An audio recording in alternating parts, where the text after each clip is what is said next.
Bonjour à tous, aujourd'hui nous allons suivre un tutoriel pour remplacer l'écran complet sur le Samsung Galaxy S9 Plus. Donc il s'agit du bloc écran complet d'origine. Attention, sur le S9 Plus, vous ne pouvez pas changer la vitre seule, vous êtes obligé de changer le bloc écran complet. Vous retrouverez le produit d'origine en vente sur notre site internet, il vous sera livré avec le patron universel d'aide au montage pour vous aider à suivre le tutoriel. N'oubliez pas également de commander le kit d'outils numéro 1 spécialement sélectionné par nos techniciens pour remplacer l'écran du S9 Plus. Vous retrouverez également le kit de réparation qui comprend en plus de l'écran, le kit d'outils et également le patron en version adhésif. En commandant ces pièces sur notre site internet, vous bénéficiez d'une assistance technique gratuite par chat, par téléphone et également par email, et vous bénéficiez également de 10% de remise avec le code YouTube. C'est une réparation qui est assez longue. En effet, il faut compter environ 45 minutes pour remplacer l'écran et la difficulté est notée 3 sur 5, donc c'est une réparation qui est accessible. Si vous n'êtes pas sûr d'avoir un S9 Plus, il suffit de regarder au dos de votre téléphone et de vérifier le numéro de modèle qui doit correspondre à SM-G965F. Et bien sûr, comme avant chaque réparation, pensez bien à éteindre le téléphone et on va également retirer le rack. Et l'on va commencer tout de suite l'ouverture du S9 Plus. Il faut savoir que la vitre arrière elle est collée sur le châssis du téléphone, donc on va devoir chauffer tout le contour de la vitre arrière afin de faciliter le décollage de celle-ci. Alors attention, une petite annotation, la vitre arrière elle est donc en verre et lors du décollage il est possible que celle-ci se casse, donc c'est une notion à bien prendre en compte. Vous avez des risques de casse lors du décollage de la vitre arrière. C'est pas très grave, la vitre arrière elle se change, mais il faut bien avoir cela en mémoire. Donc on a chauffé tout le contour de la vitre arrière et on va bien sûr chauffer plus particulièrement le coin inférieur droit avant de positionner la ventouse sur le coin inférieur, et on va ensuite positionner soit un médiator en métal ou un outil flex entre la vitre et le châssis afin de créer un point d'insertion et de pouvoir finaliser le décollage de la vitre à l'aide d'un médiator en plastique. Donc voilà, soit l'outil flex ou le médiator en métal qui est inclus bien sûr dans le kit d'outils standard qui est proposé en option. Il s'agit du kit d'outils numéro 1 pour rappel. Et on va finir de décoller la vitre arrière à l'aide des médiators en plastique afin de ne pas abîmer le châssis du téléphone. Voilà, on fait tout le contour avec le médiator en plastique. Si jamais vous voyez que vous avez un petit peu de difficulté à enlever la colle, plutôt les adhésifs, il faut rechauffer l'endroit qui vous oppose une certaine résistance. Ensuite, une fois qu'on a bien fait toute la largeur du téléphone, on va insérer la carte en PVC bricophone. Et attention, juste sous la vitre arrière, vous avez une nappe NFC et la carte elle doit passer au-dessus de la nappe NFC. Sinon, vous avez des risques de l'abîmer. On va voir la nappe en dessous, ça va être beaucoup plus clair. Et vous arrêtez bien également au niveau, juste en dessous, le logo Samsung. Vous avez le lecteur d'empreinte digitale, donc il faut faire attention à ne pas aller trop loin avec la carte, pas aller plus loin que le logo Samsung qui est au dos. Voilà, on a donc décollé la vitre arrière. On va pouvoir s'intéresser maintenant au démontage du téléphone et on va commencer par retirer le cache et l'antenne NFC. Donc le cache il est maintenu par 8 vis, le cache arrière, 8 vis cruciformes comme d'habitude. Sur les téléphones Samsung, ce sont des vis identiques, donc vous pourrez les intervertir au remontage du téléphone. Cependant, pensez bien à les positionner quand même sur le patron des deux montages qui était fourni avec votre commande afin de ne pas perdre de vis et de bien repositionner ensuite lors du remontage les différents éléments. Une fois que l'on a enlevé toutes les vis, on va simplement décoller l'antenne NFC à l'aide de la pincette et ensuite du levier en nylon qu'on va passer sous l'antenne qui fait également office de plaquette de recharge par induction. Voilà, on la décolle, elle se décolle assez facilement et elle va rester collée à la plaquette. Donc on va tout enlever d'un bloc. On a juste à la déclipser sur la partie haute, là où il y a quelques modules antennes. Et ensuite, on a un accès donc direct au connecteur de la batterie, à la carte mère, et on va commencer par donc retirer la batterie. Pour cela, avant toute chose, on va bien sûr la déconnecter. Alors ensuite, il faut savoir que la batterie elle est collée sur le châssis du téléphone. Donc on va devoir faire levier avec le médiator en métal afin de décoller la batterie. Alors la batterie, elle est juste collée sur la droite et sur la gauche. Elle n'est pas collée au niveau central, tout simplement parce que sous la batterie, vous avez directement la molette. Donc là, on doit faire levier sur tout le contour.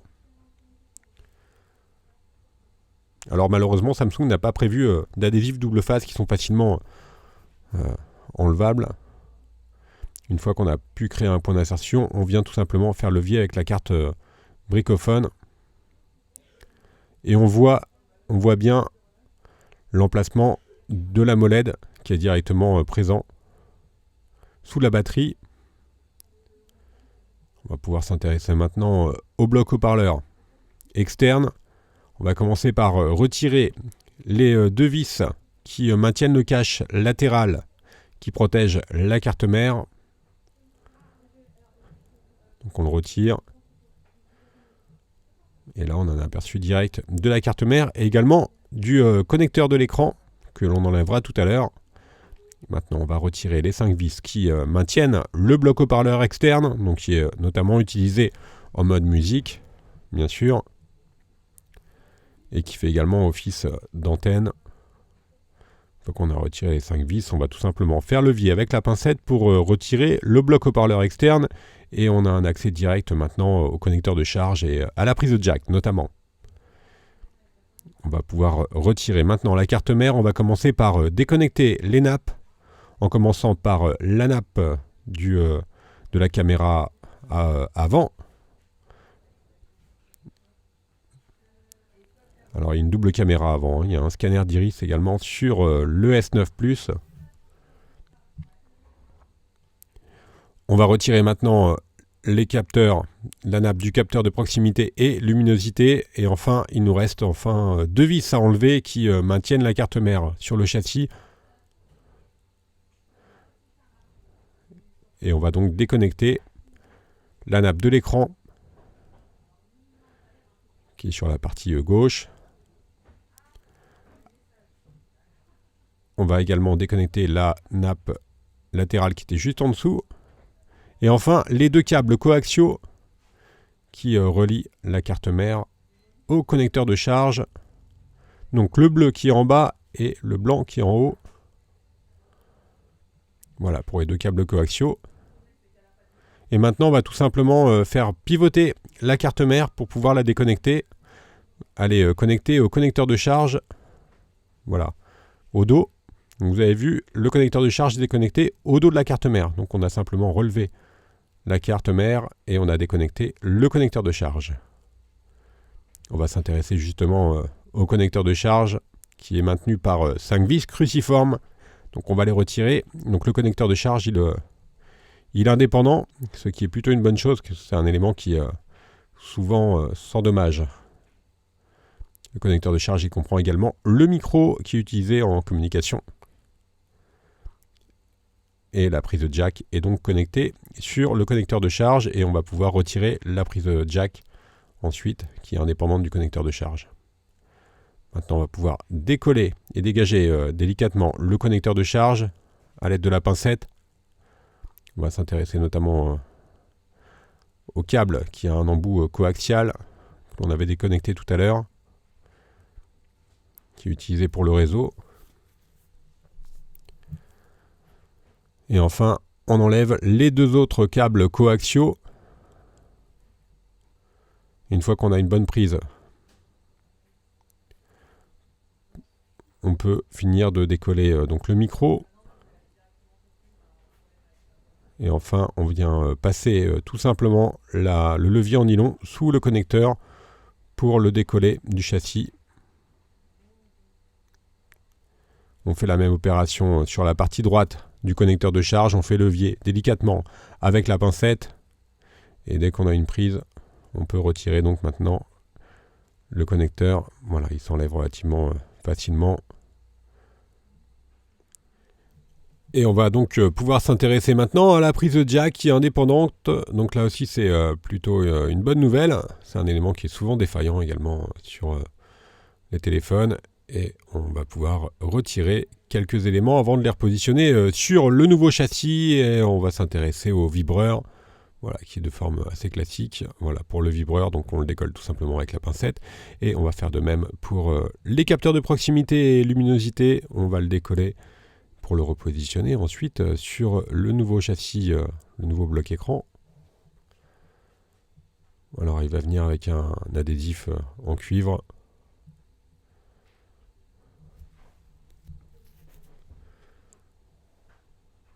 Voilà, pour pour le capteur de proximité et luminosité. On retire également l'adhésif en cuivre que l'on repositionnera bien sûr sur le nouveau châssis par la suite. Et la partie démontage est maintenant terminée. On va s'intéresser au remontage. Alors, on va préparer notre nouveau bloc en enlevant toutes les protections des adhésifs qui sont présentes sur le bloc d'origine. Donc, les protections des stickers, également des caméras, enfin des lentilles de caméra, etc., des dissipeurs thermiques, également au niveau de la carte mère, et de la grille du micro que l'on vient de retirer. Et bien sûr, on va remettre tous les éléments que l'on avait précédemment enlevés, en commençant par le connecteur de charge, donc il va se recoller bien sûr sur le nouveau châssis. On va repositionner le câble coaxial sur le bord du châssis. Et on vient ensuite donc repositionner la prise jack avant de refixer le tout. Voilà pour la prise jack.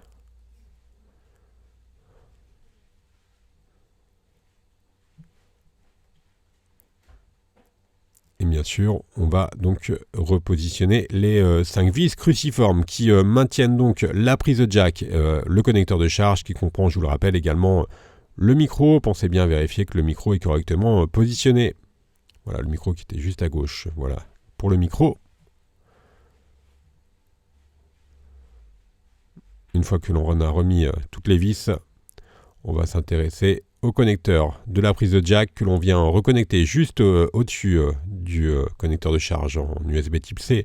On vient ensuite repositionner les capteurs de proximité et luminosité.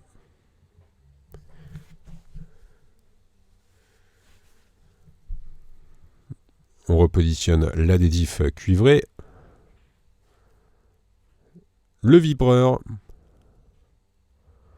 qui va recoller tout seul, il n'y a pas de souci pour le vibreur.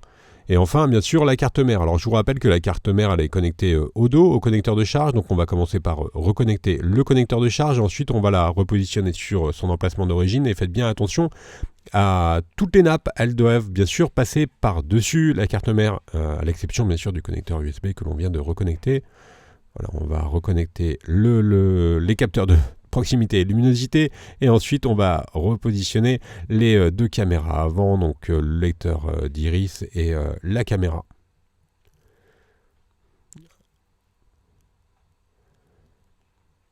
On refixe la carte mère. Assurez-vous bien que tout soit OK au niveau de la carte, qu'elle soit correctement encastrée dans le châssis, qu'il n'y ait pas de choses qui vous semblent anormales. On a reconnecté ensuite l'écran, donc la molette. Enfin, on vient repositionner les 2 câbles coaxiaux. Vérifiez bien qu'ils passent correctement dans leur guide. Donc le câble blanc pour rappel en bas et le câble blanc en haut et le câble bleu en bas. On a reconnecté également le câble coaxial qui était indiqué plus sur le côté. Et enfin, donc les 2 câbles coaxiaux. Vérifiez bien qu'ils sont bien positionnés dans leur guide. Et on les reconnecte sur la carte mère. On vient remettre maintenant le module haut-parleur par-dessus le connecteur de charge qui est maintenu. On va commencer juste par remettre les 4 premières vis du bas.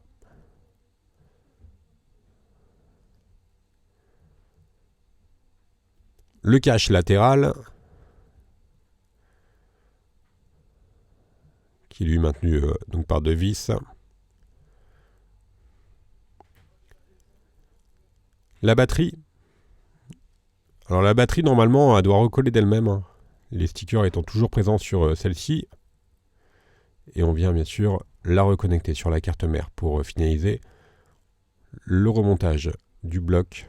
On va bien sûr repositionner l'antenne NFC. On reclipse le cache qui est maintenu par 8 vis cruciformes. Donc on l'a reclipsé. Et une fois qu'on a remis les 8 vis cruciformes, on va s'intéresser au repositionnement de la vitre arrière que l'on va devoir bien sûr recoller Alors pour la colle, on va utiliser la colle B7000. Elle est incluse dans le kit d'outils numéro 1 qui est proposé en option sur l'écran. Vous le retrouverez bien sûr en vente sur notre site internet et elle est vendue également à l'unité, dans différents formats d'ailleurs. Donc on positionne la colle sur tout le contour du châssis.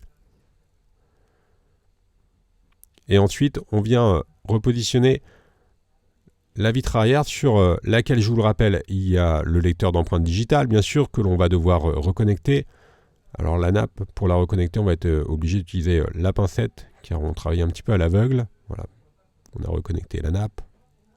Et enfin, bien sûr, on vient repositionner la vitre arrière sur son emplacement d'origine. Et afin que la colle puisse faire effet, on va maintenir le tout sous presse pendant environ une demi-heure. Alors pour nous, on utilise des pincettes. Et vous pouvez par exemple mettre le téléphone sous presse sous un livre pendant environ 30 minutes, le temps que la colle fasse effet. Et la réparation sera terminée. On va tester le nouvel écran. Tout est OK, on va faire un petit récapitulatif des produits que l'on a utilisés, en commençant bien sûr par le bloc écran d'origine. Vous retrouverez toutes les couleurs et tous les écrans en vente sur notre site internet. Il vous sera livré avec le patron des démontages. N'oubliez pas, le kit d'outils ou le kit de réparation reste joignable par mail, par chat et également par téléphone. N'oubliez pas également que vous bénéficiez de 10% de remise avec le code YouTube et que vous pouvez également nous suivre sur tous les réseaux sociaux. Et vous pourrez également vous abonner à notre chaîne YouTube. Merci à tous d'avoir suivi ce tutoriel et à bientôt pour de nouvelles vidéos.